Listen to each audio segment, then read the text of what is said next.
Olá, meus amigos, tudo bem? Bora para mais um episódio do nosso podcast Meon Menu. E hoje nós vamos falar sobre dois assuntos.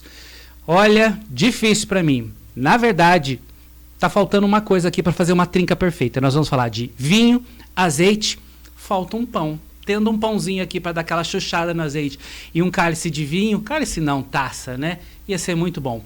Estamos recebendo aqui hoje o representante da Vinícola Essenza, Herbert. Seja bem-vindo.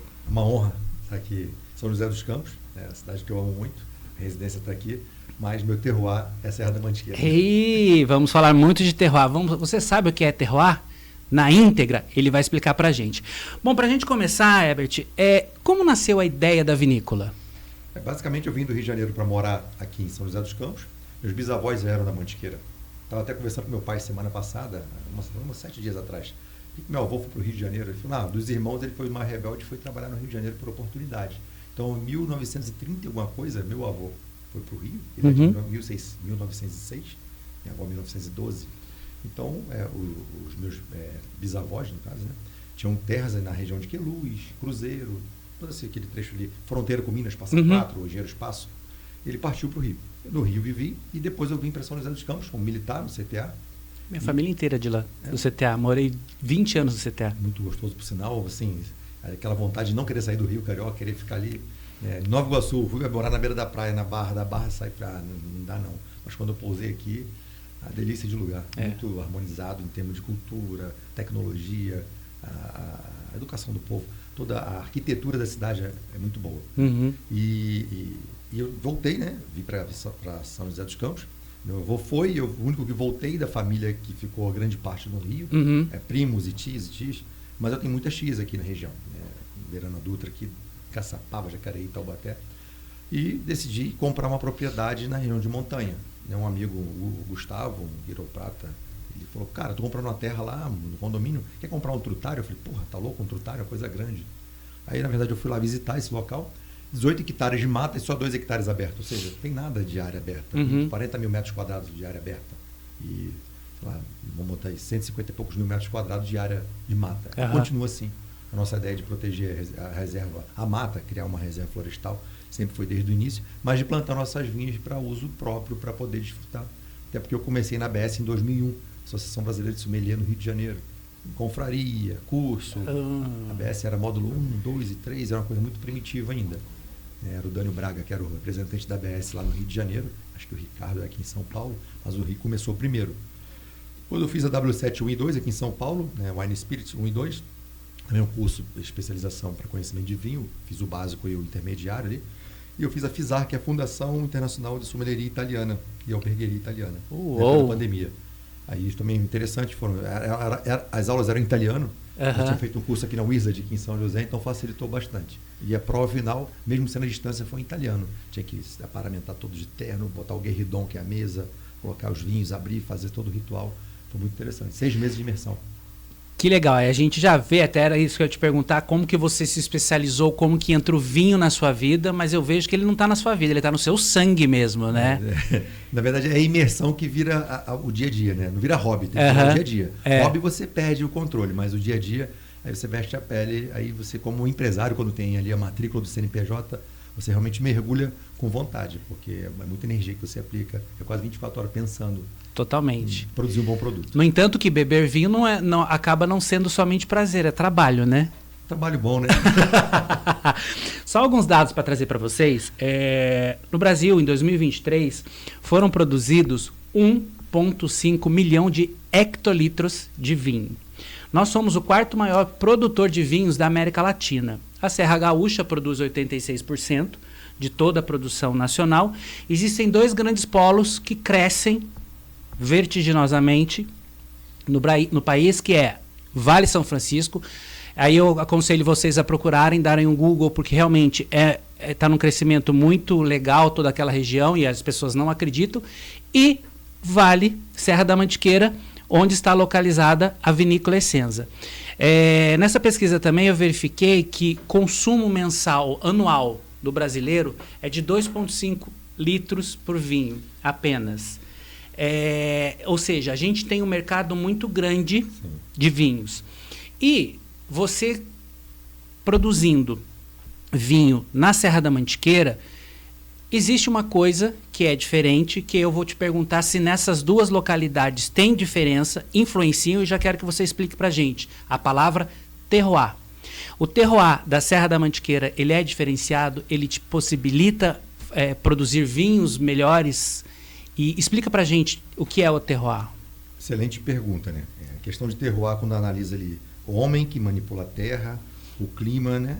E toda a questão da cultura local. Isso você vai observar muito bem na França, que é a terra de champanhe, faz o champanhe. A cava, que é um método de produção também, champanhe é um método de produção, a cava, que é na Espanha. Então, cada região, né? O vinho Gerês, que é também na Espanha, Portugal, que é o Porto. Então, toda essa característica de terra, mais a manipulação do homem nessa cultura, toda essa tríade, vai dar a característica local. Né? A gente na Mantiqueira, em falar de terroir, fala de terroir de terra, que fala clima, temperatura, amplitude térmica, que tem a temperatura baixa à noite, quente de dia, técnica de manipulação, a terreno inclinado, tudo isso aí vai dar a característica diferente, logicamente, para a fruta. A fruta ela vai ter essa modificação na característica sensorial dela. Existem características químicas que estão na casca da uva que vão trazer aromas diferentes para diferentes tipos de terroirs. Né? A gente é o vinhedo mais alto do Brasil. A gente, não em Santo Antônio, a gente tem 2 terroirs, 2 ambientes de manejo, que é Santo Antônio do Pinhal e Maria da Fé. Maria da Fé está o vinhedo, está a 1.780 metros, a parte mais alta, a mais alta do Brasil, e é um terreno que vai até 1905, 1910, que é bem alto. E o olival também está lá. Né? Então, é o olival mais alto do mundo. Então, característica diferente, a enóloga está vendo com o nosso vinho, a enóloga que produz nosso vinho, é um vinho que ela produz diferentemente dos outros que ela tem feito, que é a Isabela Pellegrino. Ela faz os vinhos chamados de dupla poda, que aqui no Sudeste está fazendo muito colheita no inverno. No inverno não chove. E algumas regiões não são tão quentes. Eu não faço dupla poda, minha colheita é no verão. Dupla poda significa a planta começar a brotar em agosto, porque ela entra em dormência depois da colheita no verão, né, abril, março ali, entra em dormência, as folhas caem, ela cria reserva no caule dela e depois joga no ramo de novo quando ela vê que a temperatura está subindo na primavera. A dupla poda, né, o Murilo criou essa característica no vinho de mesa, no vinho fino, que é da vitivinífera, não no vinho de mesa, que já faziam isso, que é podar a uva 2 vezes. Ela começa a crescer em agosto, ele poda, depois aplica um produto, ela cresce, em janeiro ele poda de novo, aplica o produto, ela cresce os ramos, ele colhe em junho e julho. A gente só colhe no verão. Aí, por que estou fazendo isso em São Paulo? Estou fazendo excelentes vinhos de dupla poda. Porque você não tem chuva. A chuva é um indicador de apodrecimento do fruto. Se você deixar um fruto na água, ele vai apodrecer. Né? O fruto direto cai no chuva, além de doença na folha, ele apodrece. Tanto que os nossos vinhedos são cobertos, são de verão. Porque eu tenho muita chuva nesse terroir da Mantiqueira no verão. Por 2 anos consecutivos, foi El Niño ano passado, seca no verão, e esse ano também foi um verão mais seco, a gente se beneficiou. A nossa altitude nos dá vinho mais frutados. Acho eu, diferentemente dos dupla poda. Isso eu acho, particularmente. É um achismo. Porém, os vinhos tintos de dupla poda são maravilhosos. Brancos e rosés também. Mas a gente tem na Mantiqueira uma característica de altitude, que dá uma característica na casca diferente em termos de noites mais frias. Eu tenho noites mais frias no verão e verões quentes, quando realmente é quente. Quando chove, tenho vinhos tintos mais leves. Então, não temos um terroir, assim, linearmente falando que é perfeito. Existem épocas de perfeição e épocas de choro e ranger de dente. E você acaba com pesquisa, com trabalho, conseguindo elaborar um vinho utilizando o terroir que você tem no local. O nosso rosé é um dos mais premiados. É isso que eu ia falar. A gente vai entrar... Se errar uma uva de maturação mais longa, eu não consigo amadurecer, se chegar a um indicador de doçura no time. Ela começa a perder a acidez e para a doçura. Eu tenho que tirar do pé, senão o cacho cai. Transformou num rosé. Você falou aí no Chirá, no seu Chirá Rosé, já salivei aqui, porque eu conheço. Você gostou já? Já. E assim, ó, só de falar, se justifica a premiação internacional que vocês receberam. Vai ter que ir lá no nosso terroir, né? Opa! Você vai. Total, quero conhecer tudo. Brasileiro, quando a gente fala em vinho, a gente fala em Cabernet Sauvignon, a gente fala em Merlot, a gente fala em Cabernet.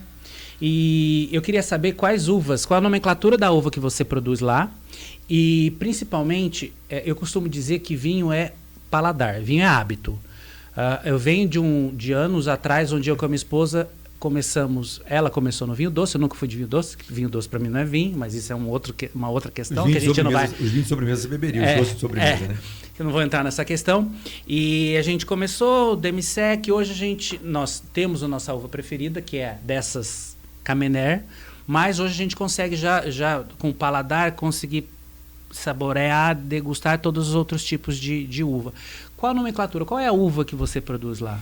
Bem, você fez uma colocação importante, a questão realmente é de educação. Ao longo do tempo, o Brasil importou muito, né, o vinho Chile, Argentina. Chile, Que bom que foi feito isso, né, porque senão seria sempre o país da cerveja.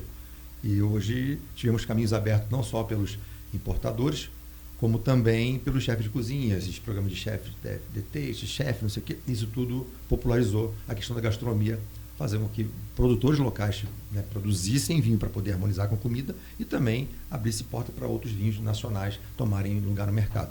E a questão de educação do Cabernet Franc, do Cabernet Sauvignon e do Carmenet, do Merlot, que é um vinho característica basicamente nível Brasil, Rio Grande do Sul, realmente emplacou muito. E ao longo do tempo, outras variedades foram plantadas. E já eram plantadas no Sul, mas foram mais difundidas de 2000 para cá, com o advento de tecnologias francesas chegando no Rio Grande do Sul, por empresários locais, e conseguiram trazer mudas, né, e porta-enxertos e mudas para poder difundir no Rio Grande do Sul e depois Barra Sudeste.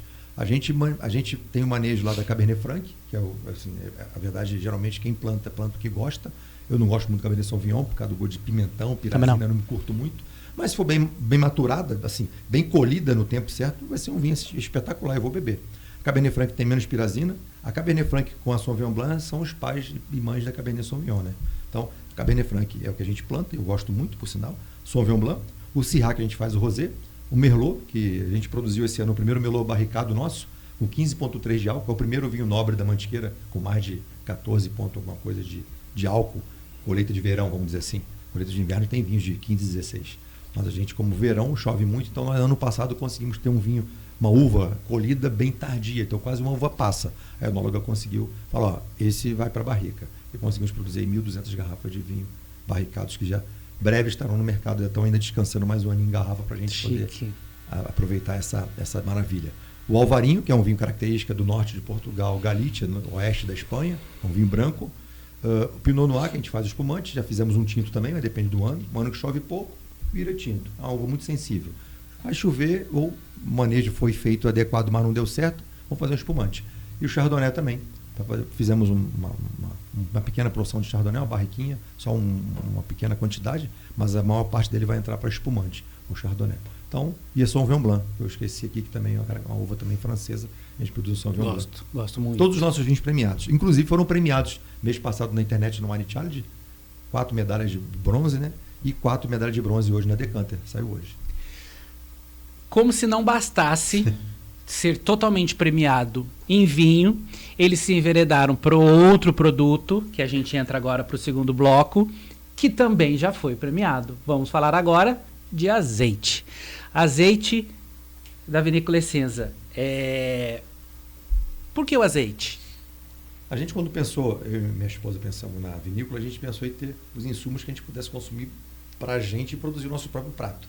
Talvez um dia abrisse um bistrô, algo parecido, para poder entregar àqueles que estivessem na Mantiqueira, que já existiam outros produtores que também tinham restaurantes na Mantiqueira. Nos inspirávamos neles e em outros produtores no mundo afora, e que nós viajamos. Então, e o azeite realmente, assim, poder montar esse binômio aí, nem binômio, né? Entrou a charcutaria também, de vinho e azeite, para a gente é bíblico, é histórico, e é histórico na gastronomia, é histórico também na vida da população, como alimento, né? Como ato curativo, o azeite e o vinho. Peraí. Azeite, vinho e charcutaria. Você vai provar lá um presunto com gran reserva de 32 meses de maturação. Vamos parar por aqui? Vamos lá? Vamos gravar lá? Interessante, um podcast lá. E assim, vocês receberam há pouco tempo o prêmio lá em Madrid, que é Evolium. Explica pra gente o que é esse prêmio. O Evolium é, acho que um dos únicos concursos no mundo que faz a categorização a nível hemisfério sul e norte. A gente escolhe o hemisfério norte, vai colher agora, um exemplo para você entender. Ou já colheu ano passado até dezembro, a gente começa a colher de janeiro até fevereiro. Então o azeite é um item fresco. É uma fruta espremida e o óleo está ali dentro. Não tem química. O vinho, o pessoal trabalha com barrica, manipula, mistura vinho com outro, mas o azeite não tem como. E o azeite, depois que você arranca a azeitona do pé, do pedúnculo e vai processar, ele dali do pé até a caixa, da caixa para a extração, ele começa já um processo de tipo de apodrecimento, de estragamento e de oxidação, oxidativo. E aí depois que você produz o azeite, ele oxida em garrafa. Mesmo que você proteja da luz, ele vai envelhecer. Diferentemente do vinho. Você precisa de uma oxidação para poder dar uma beleza nele de mais o amadeirado, ele ressalte mais café, um terciário, uma baunilha. O azeite ele vai oxidando e perdendo aroma. Então, o azeite para mim é um item assim, de análise da gastronomia, para mim mais rico. É o bioativo mais rico de saúde, antioxidante, polifenol, anti-envelhecimento. Então, mais do que o vinho, não tem álcool, né? Então, o único álcool que ele tem é o aldeído, que está na polpa, poder dar aroma, mas é muito pouco. É álcool de fruta, de cheiro de fruta, né? Álcool de alcoolização, os açúcares e vitaminas que ele tem, mais o óleo monossaturado, que é um óleo rico em produto que gera saúde, né? Antioxidante. E produzir azeite era para poder fazer parte da nossa gastronomia. Eu não falei do Evólio ainda, você quer. Pode puxar. Eu vou falar do Evólio. Não, pode falar. Só para você ver. Isso daqui nós estamos falando de vinho, nós estamos falando de química. É saúde, nós estamos falando de geografia, nós estamos falando de biologia. Para vocês verem que azeite e vinho não é diversão, não, gente. Não. Não é diversão, não. É estudo. Degustando na medida é saúde total. Né? Tem as antocianinas que estão na casca, eu ia falar, uma uva nossa a 1.780 metros, uma casca mais grossa. Ela recebe sol durante o dia no verão, não tão intenso, e fria à noite. A casca fica com mais antocianina, com resveratrol, riboflavonoide, que realmente é a composição que dá a proteção ao vinho a ele ficar vivo e não apodrecer. E os polifenóis dos antioxidantes que existem no azeite, que são uns 6 ou 7 ácidos que existem ali, também, que é óleo cantal, óleo pental, óleo europeína, né? Que são ácidos que estão no azeite, que o protegem também da oxidação e da longevidade dele na garrafa. O vinho recebe química e tal, para você não perder aroma de fruta. Não vai estragar o vinho, que é natural, não tem nada de estragar, tu perde fruta, né? Mas o azeite, ele realmente é uma fruta espremida e vai dar longevidade até 2, 3 anos, aí, se bem armazenado. E só pode concluir. É o que eu não falei, o Evólio é um concurso que ele faz uma avaliação de todos os azeites do mundo, independente de hemisfério. Geralmente o concurso é assim, a gente participou de Atenas agora, do Japão, saiu agora 4 medalhas. Hemisfério Sul, Hemisfério Norte. Vamos participar da França agora, Hemisfério Sul, Hemisfério Norte. Porque é como se fosse uma injustiça. O cara produziu azeite em dezembro e o degustador vai provar lá em abril, cujo nosso azeite ficou pronto em março. O aroma está mais intenso. Quando ele aquece ali a 28 graus ali, o copinho de degustação, ele vai analisar aroma, gosto em boca, amargor, picância. E o azeite, depois de 6 meses, ele perde um pouco. Lógico, os espanhóis têm expertise, italianos a fazer azeite da durabilidade em garrafa. A gente tem essa expertise? Tem, mas a gente produz muito pouco. A produção é pequena. Até aproveitando esse gancho do Herbert, em 2023 o Brasil produziu 503 toneladas de azeite e isso corresponde a 0,24% do consumo nacional. Os maiores produtores são o Rio Grande do Sul e Serra da Mantiqueira. E para vocês terem noção do impacto de produção que está acontecendo do azeite no país, o Rio Grande do Sul ele pulou de 58 toneladas para 448 toneladas no ano de 2022. Isso demonstra um impacto de produção, um impacto de investimento, um impacto de crescimento na produção realmente do azeite quando a gente fala no país. Só que nós somos o terceiro maior importador, ou seja, a gente importa muito. Em 2024, nós importamos 63 toneladas. Isso corresponde a 18% de tudo que a gente comprou, que a gente importou, 18% vem da Espanha. É azeite espanhol. O azeite espanhol é considerado, nem sei se eu deveria te fazer essa pergunta, but o azeite espanhol é o melhor azeite?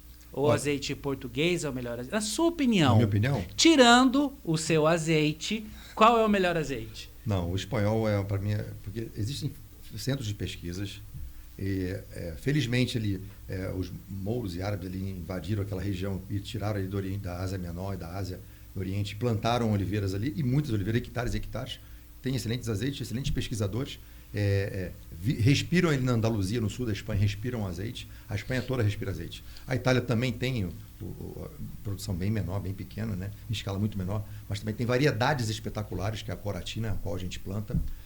Vou falar disso, tu falou da Espanha, mas vou falar do Evólio para finalizar. Então, participando de um concurso que categoriza ano passado e esse ano, de qualquer país, pequena produção, do 1 ao 20, melhor do mundo, e grande produção, do 1 ao 100. Ano passado ficamos em primeiro lugar na pequena produção do mundo, e esse ano ficamos em 16º. Não é o que o melhor do mundo. Fomos o melhor do mundo nesse concurso. Então, quem quis participar, participou. E a gente foi ranqueado. Esse ano participamos no Grande Produção, né, acima de 2.500 litros, ficamos 16º. Numa terceira safra nossa, nós somos jovens ainda. Ótimo. Então, competimos com pessoas que têm 200, 100 anos de produção. Então, e a Espanha é um país que produz azeite de muita qualidade.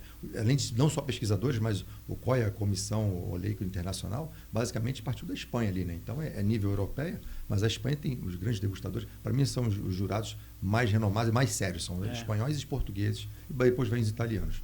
Para mim são esses. Lógico, tem um Marcelo Scófano, que é brasileiro, que compõe a mesa, que foi treinado pela Brígida, que é uma espanhola. Então, para mim, a Espanha, dos azeites espanhóis, para mim, são os melhores. A Orriblanca, para mim, é uma variedade maravilhosa que é a espanhola. Mas a Coratina italiana é a minha querida, que é a qual a gente planta. Tem muito polifenol, bastante potência e dá durabilidade em garrafa, bastante, assim, condições de dar saúde ao ser humano. Ele tem que vislumbrar saúde, aquilo que você vai degustar e se alimentar.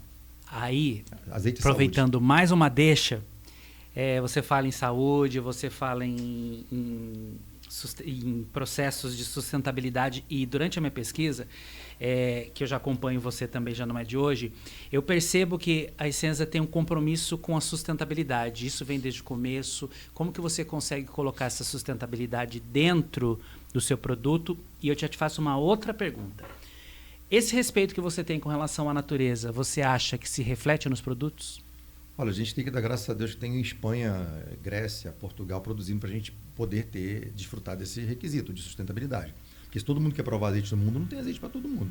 E nosso azeite é nichado. Você falou do Rio Grande do Sul, que produziu muito. Mesmo assim, vai ser sempre nichado. Não tem como produzir igual commodities, produzir em volume como a Espanha. Então, existem países que produzem volumes, eles também têm os itens refinados e boutique deles, que eles separam a produção que vai ser realmente para ser um nicho refinado.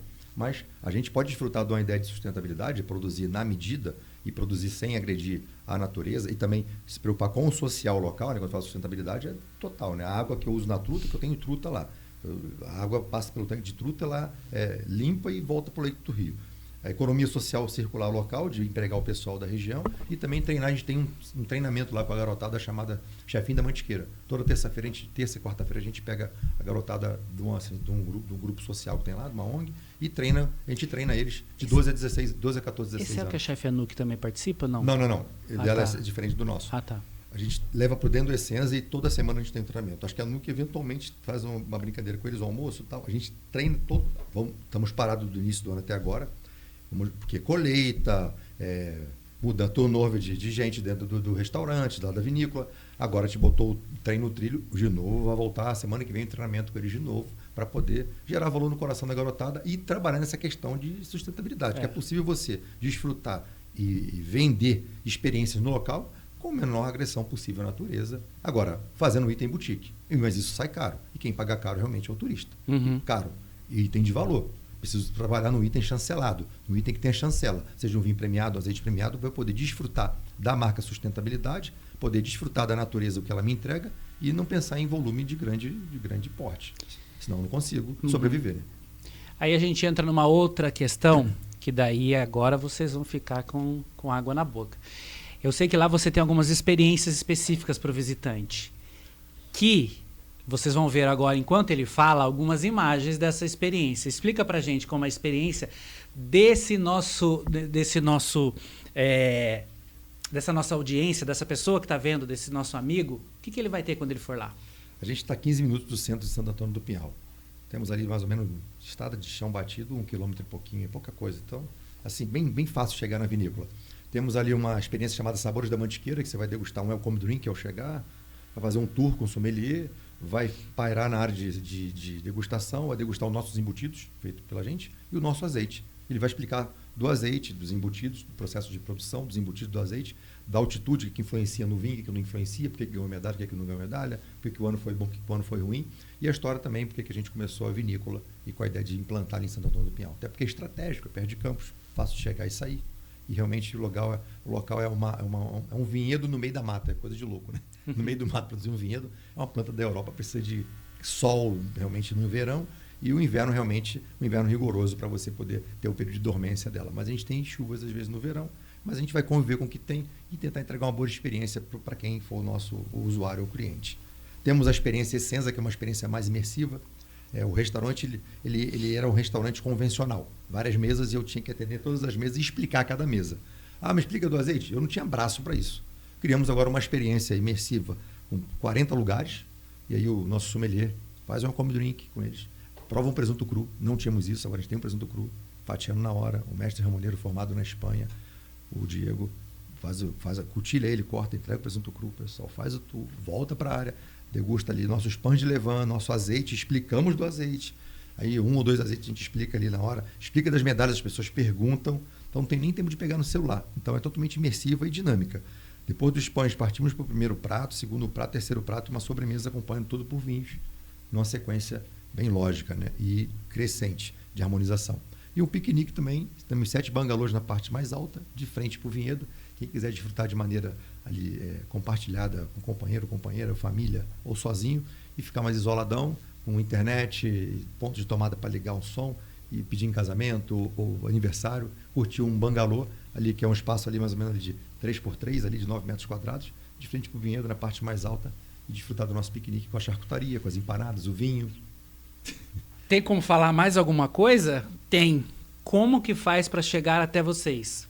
Passa o contato, como que eles vão ver? Se acessar o nosso Instagram, Vinícola Essenza, lá na bio tem todo o contato, entendeu? Nossa página está em construção, hoje está em rebrand, era Espaço Essenza, mudamos para Vinícola Essenza, mas lá no Instagram tem todas as informações. Clicou, vai direto para um canal de atendimento que vou ter ali 3 pessoas para atender. Tanto uma IA hoje, se não quiser falar com a IA, se o cara for muito dominante, quero falar com a IA, resolve na hora, cai no link de pagamento. Uma pessoa mais tranquila, equilibrada ou quer saber mais detalhes, vão ter ali 2 ou 3 atendentes para poder tirar todas as dúvidas e a gente resolver todas as pães. Maravilha, eu posso garantir para vocês que de todos os episódios que nós já tivemos aqui, hoje para mim foi o mais difícil. Tem que ser 3 horas a gente degustando aqui, próximo. Trazer o vinho, a gente fazer uma degustação. Mas com meia hora não consegue nem beber água. Uma degustação ao vivo. Herbert, tem algum assunto que nós não falamos que você gostaria de colocar? Assim, você fez assim, uma colocação muito importante sobre o azeite, que eu acho que pertinente, sobre volume, mas nunca seremos um país de grande volume, mas seremos um país de produzir itens de azeite de muita qualidade, bem nichado, né? Bem nichado mesmo, e aqueles que se permitirem a degustar um azeite realmente premiado, essa chancela aproxima a gente do cliente, isso é muito bom, né? E entender, poxa, por que foi premiado um azeite brasileiro? Algo diferente, inusitado, realmente é inusitado. Diferente do que se prova na gôndola, que não tem nada de errado. O azeite da gôndola, para produzir aquele azeite, 5 quilos faz 1 litro. A gente com 14 quilos para fazer 1 litro. Colhemos mais prematuro. O azeite mais prematuro, mais verde, ele sai menos óleo no fruto. Mais maduro, ele explode mais. O líquido está na polpa da azeitona, o vacúolo. Se você está mais rígido ali, você triturar, você tritura, mas não consegue extrair muito. Então, você extrai um item mais picante, com amargor, mais cheiro de grama, couve, dependendo da variedade, dependendo do tempo de maturação de colheita. Então, você tem um item de qualidade, mas você tocou num assunto importante que a gente não vai ser nunca um item de produção volumosa, mais nichado. Eu acho que isso foi importante você tocar. A gente pode não ser os maiores, mas estamos a caminho de ser os melhores. Estamos com o olival mais alto do mundo, não o mais antigo. O nosso é o mais alto do mundo. Isso é importante para o Brasil. Agora, para a gente finalizar, bate-bola, jogo rápido, um bate-bola gastronômico. Vou fazer algumas perguntas e você responde o que lhe vier à cabeça. Uma uva que te representa? Cabernet Franc. Com quem você dividiria uma taça de vinho? Com minha esposa, né? Opa, sim. Claro. Azeite é finalização ou ingrediente principal? Vai depender do chefe. Para mim, os dois. Na sua opinião, qual é a harmonização perfeita? O momento 2 ali, com a pessoa querida, amada contigo, essa é a harmonização perfeita. Qual o seu terroir de vida? Família. Né? Vinho e azeite são? Se completam, são extraordinariamente essências da gastronomia. Herbert, muito obrigado por sua disposição e vir trazer essa aula não de vinho, aula de vinho, de química, de história, de geografia aqui pra gente. Muito feliz mesmo. Vocês sigam eles na rede social, vá visitar a Vinícola Essenza, vá experimentar o vinho, o pão, já estamos com 34 medalhas de azeite já e 8 medalhas nos vinhos esse ano já. Isso é importante para o pessoal entender. Vai lá você também para dar essa medalha para eles. Isso é interessante. E assim, vinho e azeite já vem desde os primórdios, é coisa bíblica, tá na Bíblia. Se está na Bíblia, é bom. Beleza, meus amigos? Muito obrigado. Herbert, mais uma vez, muito obrigado. Eu agradeço. Nos próximos episódios, fiquem ligados com a gente. E lembrando sempre, é assunto da gastronomia. influencia ou vai influenciar, vocês vão acompanhar por aqui. Valeu, obrigado.